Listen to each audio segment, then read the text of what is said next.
ஆண்டவர் இந்த நாளில் உங்களை ஆசீர்வதிப்பாராக. நமக்கு ஆசீர்வாதம் என்கிற வார்த்தையே ஒரு பெரிய ஆசீர்வாதம் தான். இந்த அனுதின கண்மலை நிகழ்ச்சிக்கு அருமையான தேவனுடைய பிள்ளைகளை, வாழ்க்கையில் ஒரு திருப்பு முனை வேணும். இந்த பிரச்சனை திரும்பணும், மாறணும் அப்படின்னு நம்ம வாழ்க்கையில் பல காரியத்தை முயற்சித்து கொண்டே இருக்கிறோம். கஷ்டப்படுகிறோம் அப்படின்னா அந்த கஷ்டத்தை யாராவது கூட இருந்து திருப்பிவா நம்ம இந்த கஷ்டம் மாறணும், ஆசீர்வாதமாக இருக்கணும், வியாதியிலிருந்து விடுதலை பெறணும், ஏழ்மை மாறணும், வறுமை மாறணும், அதுலேருந்து ஒரு திருப்பு முனை அமையணும். யார் திருப்புவா அப்படிங்கிறதான கேள்வி நம்முடைய மனதில் பல வருஷங்களாக போராட்டத்தில். இப்போ கூட நம்முடைய வாழ்க்கையுடைய சூழ்நிலை இந்த கஷ்டத்திலிருந்து, இந்த சாபத்திலிருந்து, இந்த நெருக்கடியிலிருந்து எப்படியாவது ஆண்டவர் என்ன ஆசீர்வாதமாக மாற்றணும் அப்படின்னு நீங்கள் ஜெபம் பண்ணிட்டு இருந்தீங்கன்னா இன்றைய செய்தி உங்களுக்கு தான். நம்முடைய தேவன் மட்டும்தான் அப்படிப்பட்ட காரியத்தை, எந்த காரியத்தையும் அவர் ஆசீர்வாதம், சாபமாக இருக்கட்டும், வியாதியாக இருக்கட்டும், கடன் பிரச்சனையாக இருக்கட்டும், போராட்டங்களாக இருக்கட்டும், நிந்தைகளாக இருக்கட்டும், அவமானங்களாக இருக்கட்டும், எதுவாக இருந்தாலும் சரி, ஆண்டவர் அதை அப்படியே ஆசீர்வாதமாய் மாற்ற வல்லவராக இருக்கிறார். அதான் நெகேமியா இவ்விதமாக எழுதுகிறதை பார்க்கிறோம். நெகேமியா 13ஆம் அதிகாரம் 2ஆம் வசனத்துடைய முதல் பகுதி. அவர்கள் என்றைக்கும் அந்த சாபத்தை ஆசீர்வாதமாக திருப்பின. போதும், கர்த்தருடைய நாம் மகிமைப்படுவதாக. அப்போ நம்முடைய ஆண்டவருக்கு ஒரு பேர் என்ன அப்படின்னா, சாபத்தை ஆசீர்வாதமாய் மாற்றுகிறவர். எந்த சூழ்நிலையும் மாற்றிடுவார்.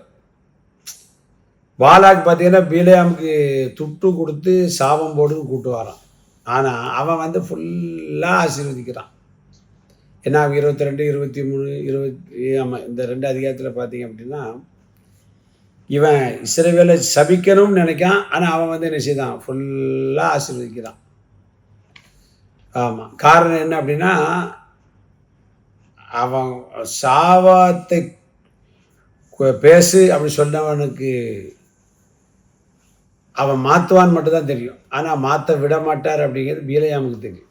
ஆண்டவர் கரெக்டாக அவனை சரியாக நடக்கும். ஒழுங்காக நான் சொல்கிறத சொல்லு, என்னுடைய பிள்ளைகளே ஆசீர்வாதமாக தான் வைப்பேன்.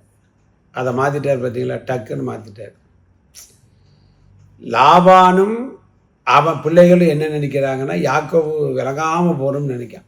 யாக்கோபு சொன்னான் பார்த்தீங்களா, நீ 10 முறை சம்பளத்தை மாற்றினாயா, ஆனால் இஸ்ரவேலின் தேவன் என் கூட இருந்ததுனால, அவர் இல்லைன்னா என்னை நீ எப்படி செய்ப்ப, பண்டாரமாக அனுப்பியிருப்பான், வெறுமையாய் அனுப்பியிருப்பாய்.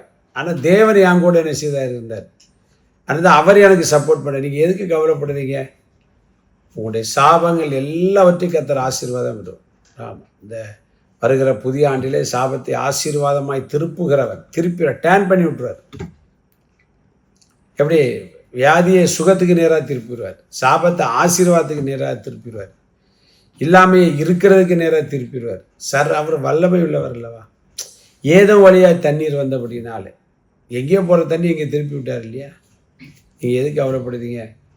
ஆசீர்வாதத்தை இந்த ஆண்டு இறுதியிலும் வருக புத்தாண்டிலும் நமக்கு நேராக திருப்பி கொண்டு வந்துடுவார். லாபானுடைய ஆடு தான் இவன் மேய்க்கிறான், ஆனால் ஆசீர்வாதத்தை எங்கே திருப்புறாரு பாருங்க. யாக்கோபுக்கு நேராக ஆண்டவர் என்ன செய்தார், திருப்பினார். சோத்திரம். யோசேப்பினுடைய சகோதரர் பாருங்க, யோசேப்பினுடைய சகோதரர்கள் யோசேப்பை போட்டு தள்ளணும், இல்லாமல் ஆக நினைக்கான். அதை அவர் திருப்புறார். எப்படி? இவன் யோசேப்பு ராஜாவாய் மாறணும்னு திருப்பி டாப்பில் கொண்டு போயிட்டார். அப்புறம் உங்களுடைய வாழ்க்கையிலும் புத்தாண்டில் உங்களை உயர்ந்த நிலைமையில் கூட யார் உங்களை அழிக்கணும்னு நினச்சா அவங்களை முன்னாடி உயர்த்தி நிச்சயம் கர்த்தர் ஆசீர்வதிப்பார். God bless you.